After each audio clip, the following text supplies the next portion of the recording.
Il était une fois une très belle fille. Elle s'appelait Nan Cognon. Mais Nan Cognon refusait tous ceux qui lui demandaient sa main. Nan Cognon refusa en mariage même ce redoutable écrin chasseur de toute la tribu, le grand chasseur Nyan Seleh, de chez nous, au prétexte qu'il portait des cicatrices. Voilà qu'un jour, il arriva un très bel homme bien bâti et d'un très beau teint et sans aucune cicatrice sur le corps.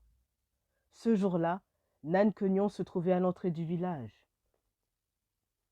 À sa vue, la jeune fille s'écria: «Voici l'homme de ma vie!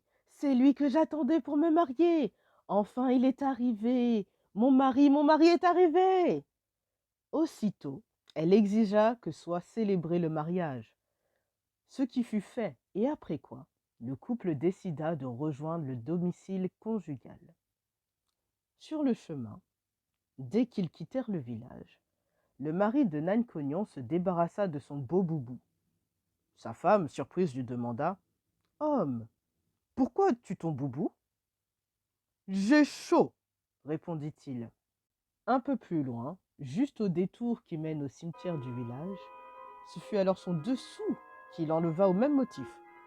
Ils entrèrent alors dans le cimetière, le longèrent, et juste avant d'arriver à l'autre extrémité, Nan Cognon sentit une odeur puante à ses côtés. C'était celle de son époux qui, tout le temps de la traversée du cimetière, se décomposait, perdant ainsi sa chaleur. Prise d'effroi, son épouse voulut fuir, mais clouc, le mari la saisit et lui dit: «Tu n'iras nulle part, tu m'as choisi, alors c'est ici que tu vivras. Fais bouillir de l'eau pour la verser dans le creux de ma tête.» C'était là la tâche quotidienne de Nan Cognon. Elle maigrissait et était malheureuse. Les nuits tombées, Nan Cognon chantait: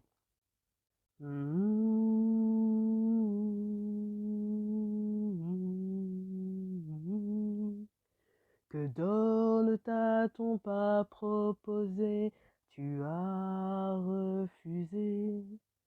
Combien d'argent ne t'a-t-on pas proposé, tu as refusé. Une fois dans la demeure tombe, l'homme est devenu cadavre, chère mère. Un soir qu'elle chantait, Nyan Seleh était à l'affût d'un buffle. Là-bas, non loin de la rivière du village, il entendit un chant. Alors, par curiosité, il suivit l'écho jusqu'à découvrir son origine.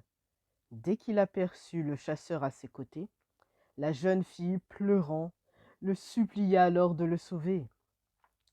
Ce que fit le chasseur. Une fois en famille, la jeune fille demanda qu'on la marie sans condition à Nyan Seleh. Celui-ci accepta et Nan Cognon devint l'épouse du grand chasseur de chez nous.